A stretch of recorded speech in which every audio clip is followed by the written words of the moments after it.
Please enjoy this uninterrupted conversation as part of our academic integrity series brought to you by Integrity for Education. Integrity for Education supports your institution by unlocking the full potential of digitalization through the right mix of software solutions, strategic consulting, and sustainable implementation of state-of-the-art technologies. Learn more at integrityforeducation.de. That's integrity, the number 4, education.de. Welcome back, everybody. It's your time to ed up on the EdUp Experience podcast, where we make education your business. This is Elvin Freitas, co-founder of the EdUp Experience, and we are back on another episode of our academic integrity series sponsored by Integrity for Education. And with me, as always, is my co-host. He is Thomas Fetcher. He's the CEO at Integrity for Education. Coming in from Germany again. Tommy, how you doing? I'm doing fine, Elvin. I am Eric. Nice meeting you today. Nice meeting you. Yes, absolutely. Excited to bring him in. So our guest today, ladies and gentlemen, he is Dr. Eric Klein. He's the Assistant Provost of Doctoral Research and Student Success at the American College of Education. Eric, how you doing today? I'm doing wonderful. How are you? I'm doing fantastic. Thanks for being here. We really appreciate your time. We like to get right into things, Eric. So tell us all about what you do and how do you do it? Well, I appreciate you having me. This is my second time on the EdUp podcast. I was previously on the EdUp curriculum version. It was fantastic. Yeah. So I'm excited to be with you here today. What do I do and how do I do it? Well, first, a little about me. I live in San Diego, California. I'm married to an incredible partner. Smart man. You're a smart man already. Smart man. I married up. I met EdUp and I married up. And I've got one nearly wonderful, perfect daughter. Her name is Remy, and she's 7. She's fantastic. So I'm a dad and a husband. I've had an unexpected but not unplanned career path. I've spent my career in higher education, but my initial goal, my background's in clinical psychology. What I really wanted to do was be a sports psychologist and work with athletes, either college athletes or professional athletes. But I just ended up falling in love just working with students in general, and just my career's transitioned, and now I'm in an administrative role in higher education and absolutely loving it. Where I am currently, I'm at the American College of Education. I've been there for about 2.5 years. I'm an assistant provost of doctoral research and student success. As an assistant provost, no 2 days are the same, and I support our provost and whatever the current needs are. But more specifically than that, I oversee our doctoral research. So anytime any of our students reach the doctoral phase, or the dissertation phase, I should say, of their doctoral program, they then come into our department, and our faculty and staff work with them to retain them and help them succeed. And then the student success part of my title not only pertains to doctoral students, but to all of our students. I oversee really all of our academic support services, our library, our tutoring, our writing center, our health and well-being support services. So really all those academic support services. And like I said, I've been here for 2.5 years. And just a little about ACE in general. ACE was founded in 2005, currently the 3rd largest conferrer of Master of Education degrees and the 9th largest conferrer of doctoral of education degrees in the United States. And I should mention too, ACE has been growing. Enrollment has been doubling year over year for the past 5 years. So we've doubled in size compared to 5 years ago, and we're projecting to double again over the next 5. Our current enrollment is a little over 12,000 students, and we've got about 40,000 or so alumni. One of the differentiators about ACE, just really quickly, is that we don't participate in Title IV funding intentionally. And we haven't raised tuition since 2016. So affordability is really key to our vision and mission. Our graduation rates are around 85%. Our student satisfaction rates are around 95%. We were talking earlier off air, Elvin, about ROI in higher education. And we just did a recent study looking at ROI. For every dollar that students have invested at ACE, they've received $19.20 in return in future earnings. So we're really excited about that result. Yeah, like I said, excited to be here with you today. Wow, that's fantastic. And before I pass it over to Tommy, I got a follow-up question for you. I have a funny higher ed story of how I got to higher ed. What's your funny higher ed story? Did you go to college and say, I'm going to be a higher ed administrator? I'll tell you mine, I guess, if you tell me yours. My story is, I think, a little bit funny and a little bit, I don't know if sad is the right word, but it was kind of maybe eye-opening. How about that?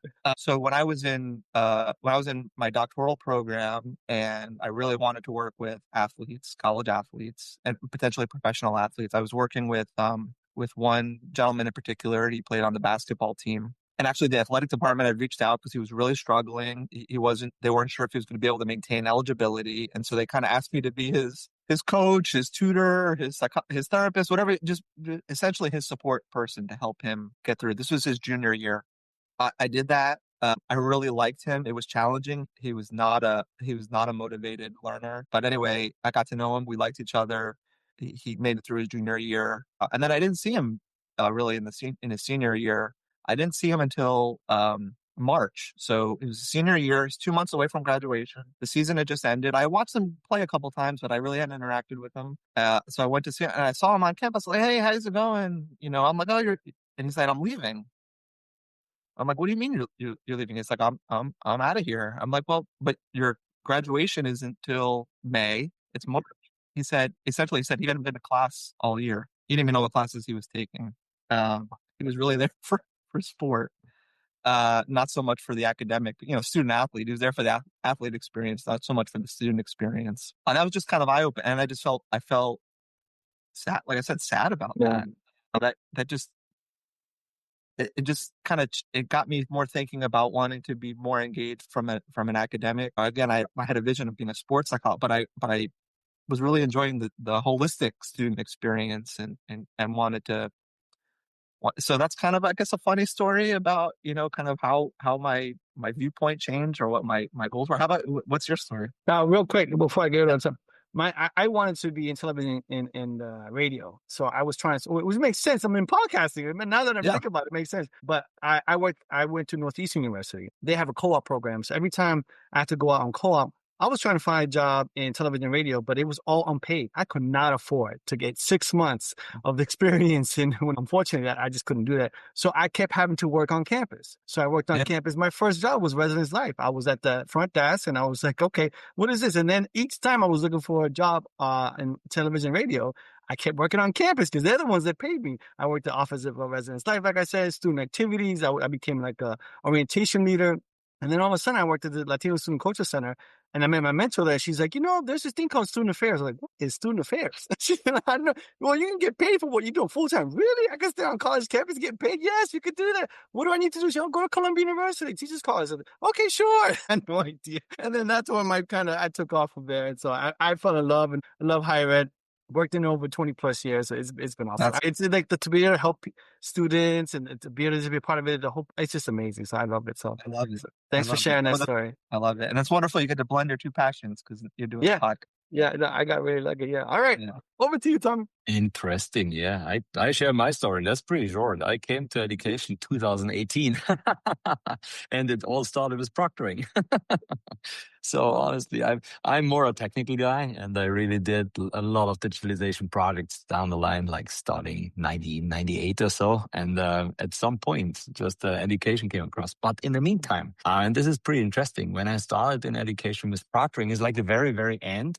And it has a lot to do with like trust or mistrust, academic misconduct and all those stuff. You like accusations, Corona happened, everyone was in the digital learning experience. I worked my way back into real education. And this is even more interesting because I think what we forget about like talking about academic integrity or academic dishonesty is often like the learning experience and the students. So Eric, you brought up a few points and really that triggered me already. Again, like always, I'm always triggered by those stories.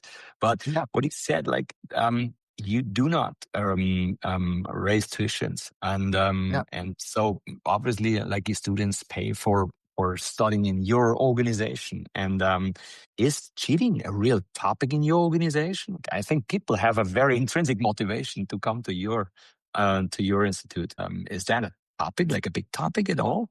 Tom, that's a great question, and I would say our students are really motivated. And just to give a little bit more context, so we're primarily a graduate student institution. Approximately 65% of our students are master's students. About 25% are doctoral. And then just the remaining small percentage are either undergraduate or non-degree seeking students who are completing a certificate or something like that. But we really are geared toward graduate students. And you're right, in a way, because we're not a Title IV institution, we don't accept federal financial aid.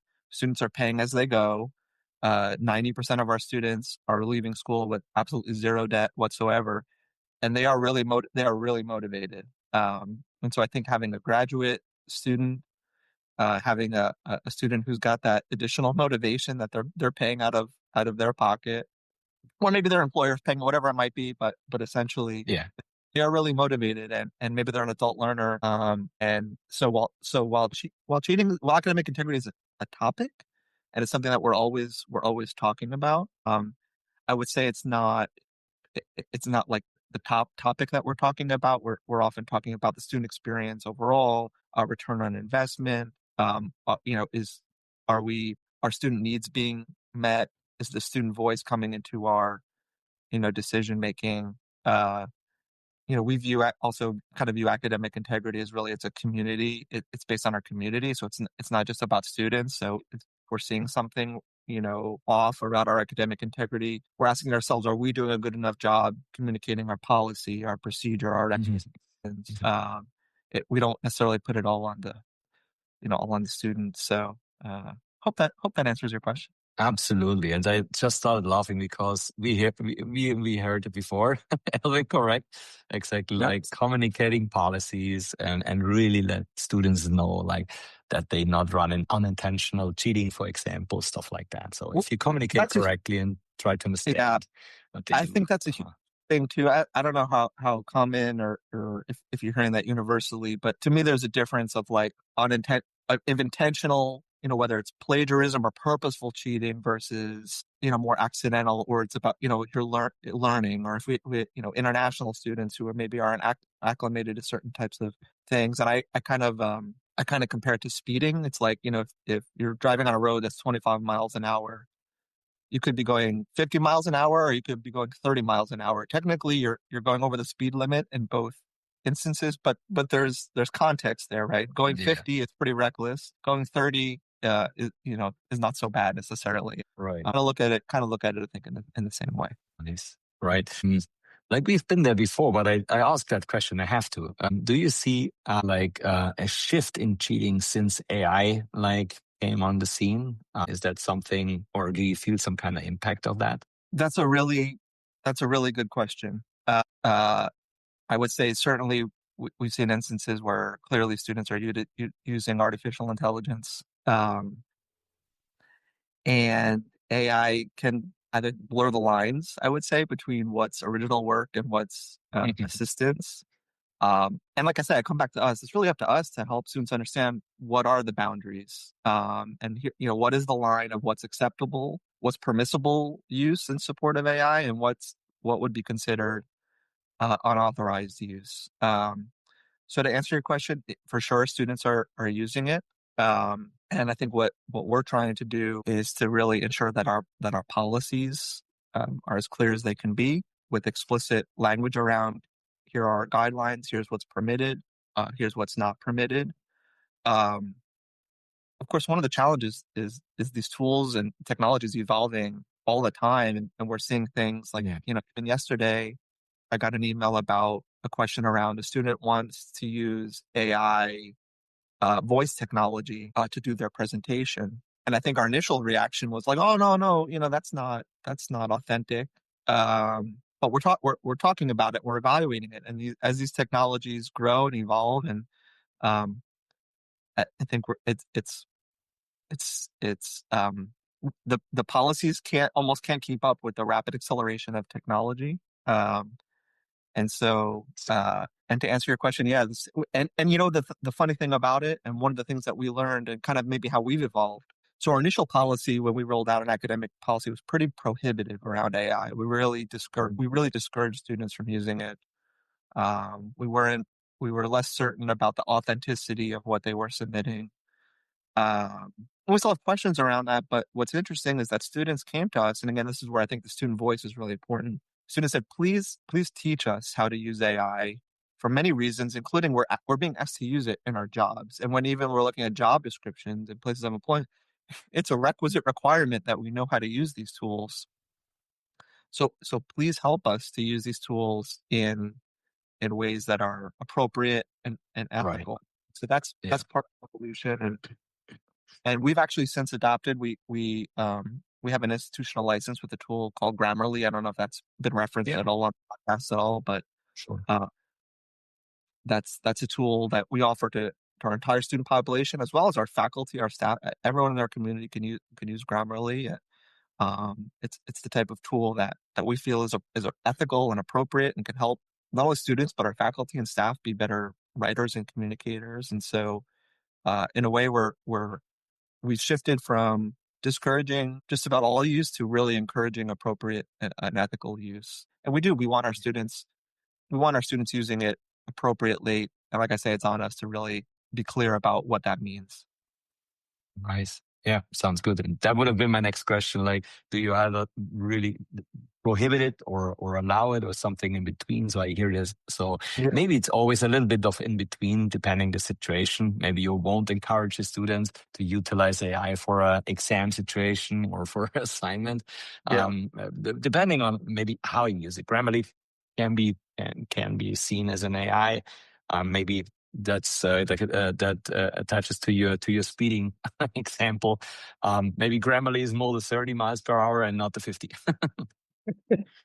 No, exactly. Thanks. And I think it's for us promoting that AI literacy around what is ethical use, to use it responsibly and academic, and then in the future in their professional contexts. For us too, a big focus is on providing faculty development and support, because our faculty have many of the same questions that our students have and that all of us have, right? So, how do we stay informed about AI tools and their capabilities? And really, how do we encourage open conversations, just like the one that we're having today about academic integrity and AI, and how are we ensuring that we stay current in our policy and our thought process around it, and including also just even our institutional strategy. Do we need an AI task force or like an ethics committee in academics?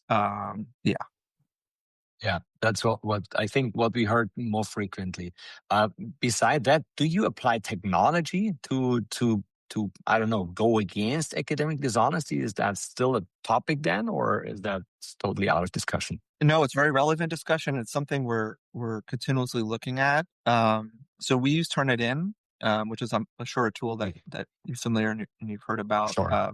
For plagiarism, and we've had that tool's been very helpful for us, and we did for a time use the Turnitin product for AI detection, but we ended up disabling it, quite honestly, because there were too many false positives. Okay. And it got to a place where it was unfair, and it was disaffecting the student experience. And so, kind of weighing the pros and cons of using it, we decided, at least for now, that that tool for us is not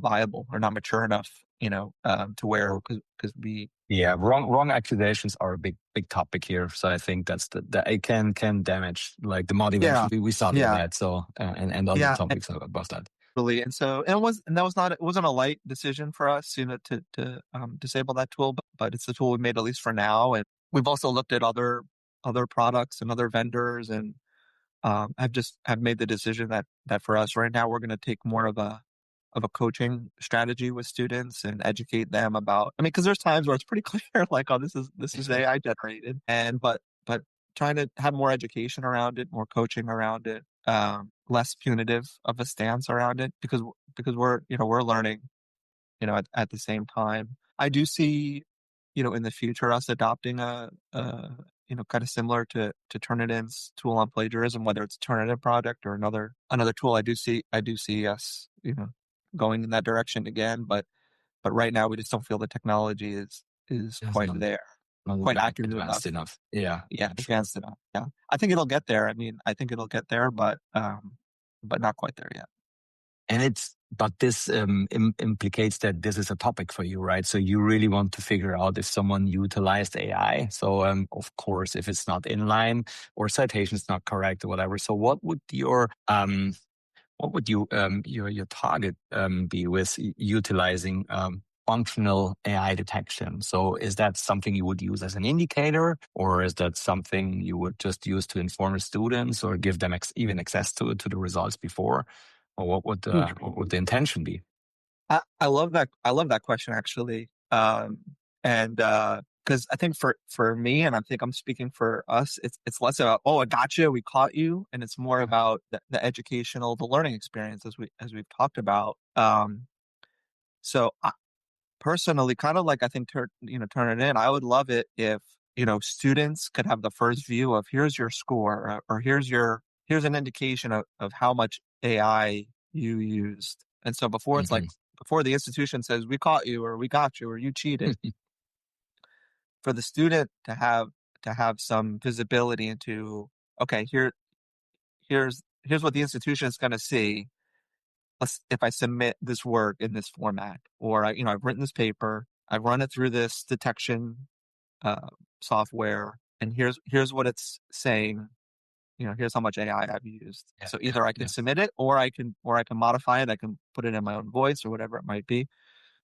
So I would love for students to have the first pass at whether they receive a score or feedback or whatever that is, that they have the opportunity first to improve it, to rectify it, whatever it might be. And then I would anticipate, that we would see it too. And hopefully, again, it's primarily, unless it's really egregious or really blatant or really obvious, that the first pass is really it's a teaching opportunity, and it's a discussion around.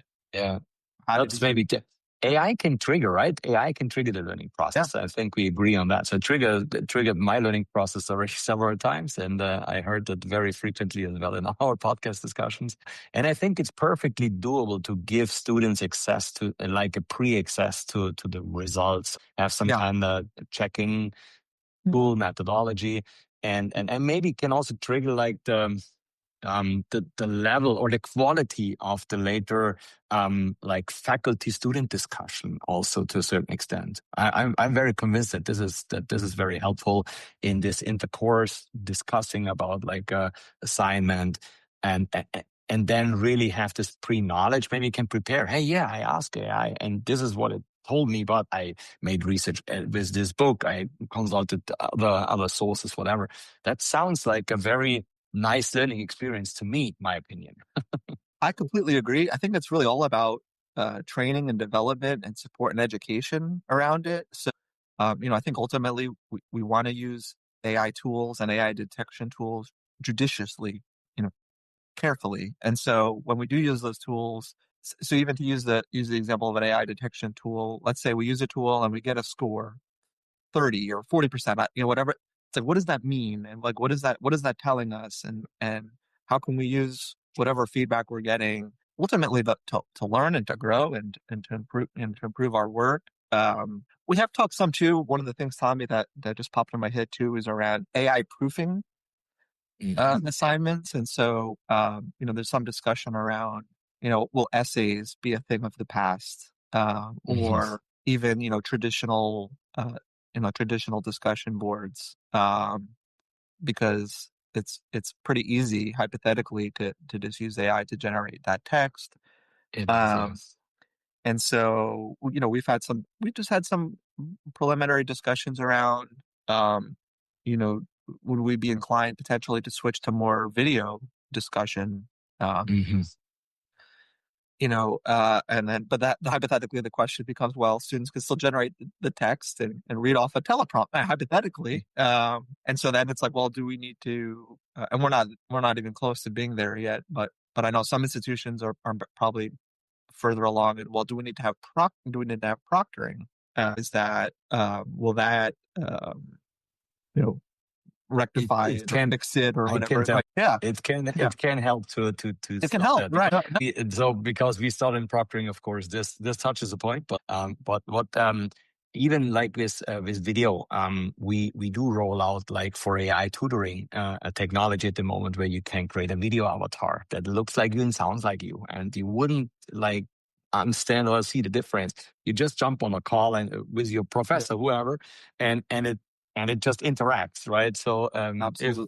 if you just try to change the channel, in no time there is no difference, and Right. then you can you don't need to copy paste it, you just send your avatar. and that technology is just getting better and better. Yes. The common example I'll share is the Will Smith eating spaghetti. Have you all seen this? The Will Smith. No, I have not seen that. Maybe we can If you share a link. Google, That would be great. if you Google, I'll share a link, or if you look it up later. If you look up Will Smith eating spaghetti, Okay. they 2 years ago they first tried to create like a deep fake, or one of these AI create, and it was okay, not very good. But very recently they, with the current tech, it looks just like him. It looks like he's eating, and it's not him. It's not. Okay. It's video, but you would think it is. And so to your point, what's real and it's going to be harder and harder, to detect. And I mentioned to you, so I oversee our doctoral research, and one of the things that we've talked about is what will we talked about the future of learning, and I know we're going to get into this, but how will students in this age of AI really demonstrate their expertise? Is it going to be like a live presentation? Because it used to be like doctoral students, or even professors, you would do journal articles. But now I think questions are how much of that is authentic writing, how much of that is AI. So maybe it's more now you go to a presentation or some live setting, and you get up in the room and without any you talk, and is that going to be the way in which we really gauge authenticity and academic? And it's a top priority, in my opinion. This is in our today's academic integrity landscape. This is a top priority. Really think about the way of teaching, learning, and assessing knowledge. I think that's about it. Very good conclusion. I agree with you. Yeah. Nice. All right, Elvin, maybe you have another question. Yeah, absolutely. So, great discussion. Really super interesting. And one of the things that I want to know before I ask you the last question, Eric, is tell us more about because you're mostly online, correct? We're entirely online. Yeah. Entirely online. Sorry. Oh. Okay, so that's awesome. Okay, even better.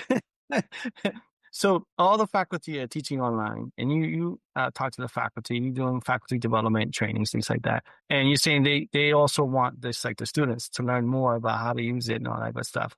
So tell us, in terms of academic integrity, how are they themselves maintaining their own integrity when they're using AI? Are they being very transparent with the students, saying, I'm also using it as well? Or are they kind of like, students don't need to know I'm using it? Tell us about that story.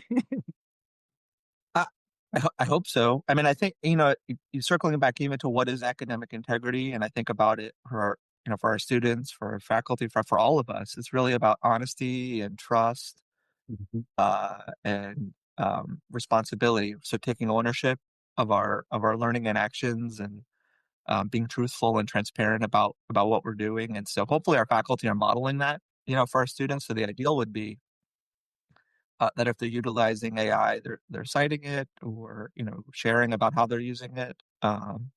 That the example I mentioned came up earlier around voice. Is it acceptable to use a voice generation? We're really counting on our faculty to just be clear with students whether that's acceptable or not.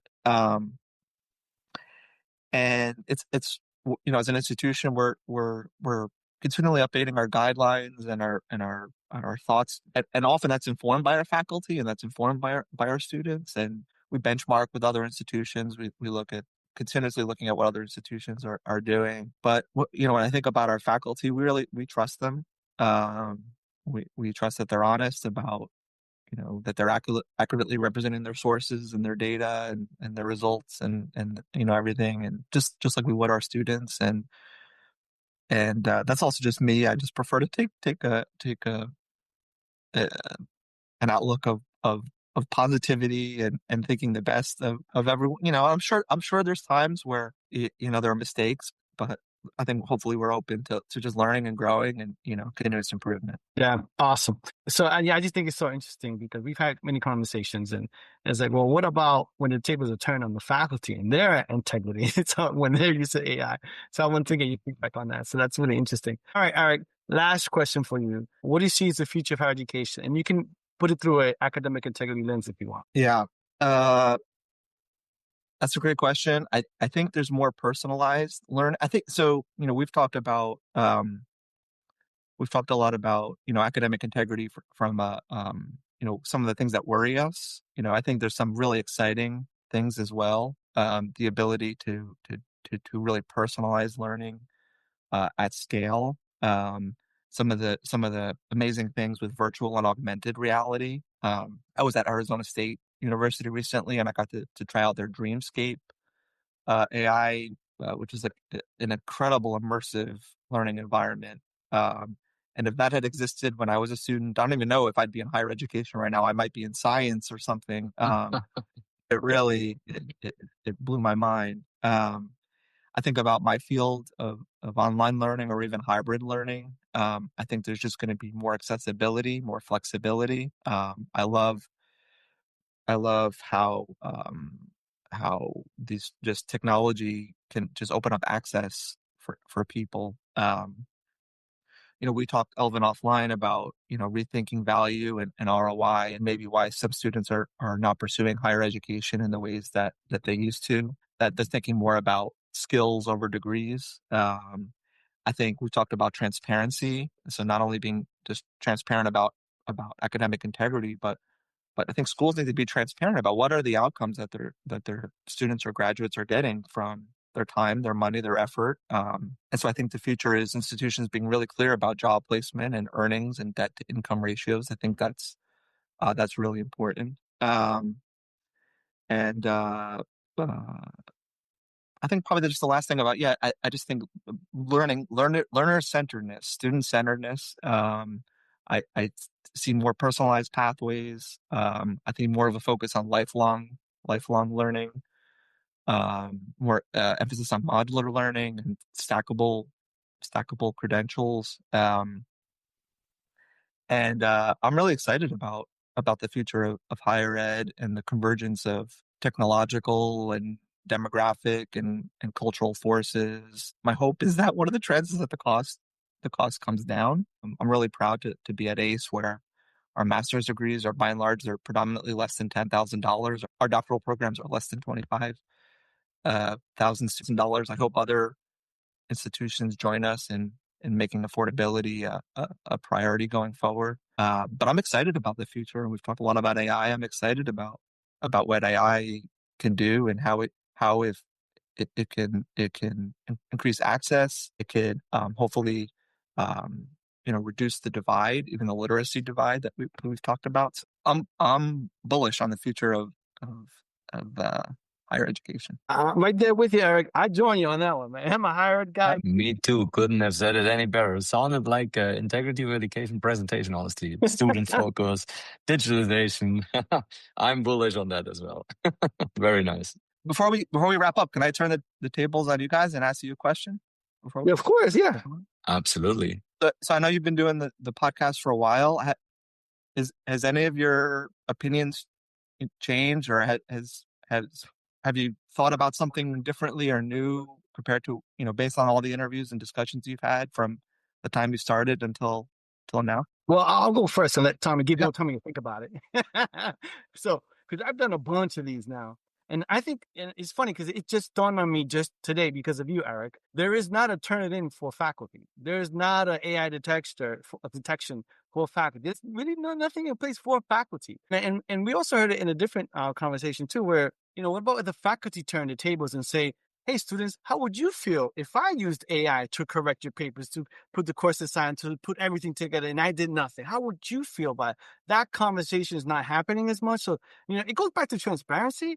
But I think today I learned, wow, this is really interesting that is not really talked about. Like you said, you trust the fact. I think we all do. We all trust. It's like, come on. But every once in a while, there are these scandals that come out. Remember with the Harvard president a couple of years ago, and then plagiarism, all that good stuff. But there really isn't anything for the faculty. I wouldn't be surprised if students, they want return on investment. They want integrity too. They want value, right? If they start pushing like, hey guys, what are you all doing, right? How do we know your work is authentic? How do we know your work is not AI?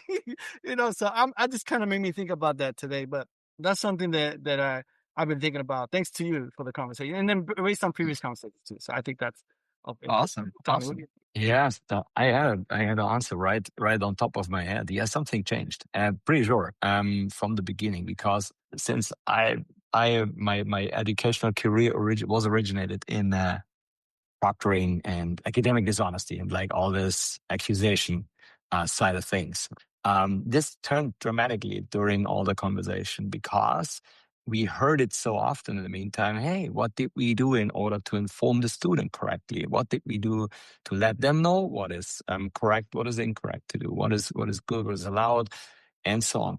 And I learned and got the feeling that most of faculty really try to take care of their students and really side in a positive way with the students, to really focus on their learning experience, focus on the outcome, like all the points you just mentioned. And this was the shift in paradigm, since again, I'm from the other side of the pond, really talking about, okay, how can we close out, I don't know, AI? How can we just create a surveillance, a set of lockdown options and features, like all this plagiarism thing, AI detection, and you name it. Like there is a lot of technology you can apply to safeguard your institute and your learning and the knowledge.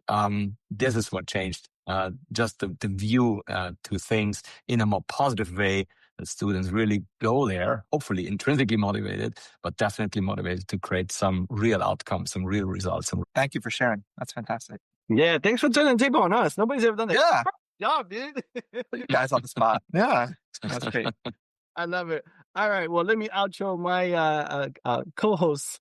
He is Thomas Fetz, CEO at Integrity for Education. Tommy, thank you as always for being with us. Thank you for having me, and thank you for this great conversation. And you have quite definitely the first one ever asked a question to us. That's very nice. It's a nice move. Awesome. Very good. Thank you. And let me outro your guest, ladies and gentlemen. He is Dr. Eric Klein. He's Assistant Provost of Doctoral Research and Student Success at the American College of Education, also known as ACE. Eric, thank you so much for being with us. Alvin, thank you so much. Thank you both. Really enjoyed it. Absolutely. And with that, ladies and gentlemen, you've just EdUp'd. Thanks for listening to this uninterrupted conversation as part of our Academic Integrity series, brought to you by Integrity for Education. Integrity for Education supports your institution by unlocking the full potential of digitalization through the right mix of software solutions, strategic consulting, and sustainable implementation of state-of-the-art technologies. Learn more at integrityforeducation.de. That's integrity, the number 4, education.de.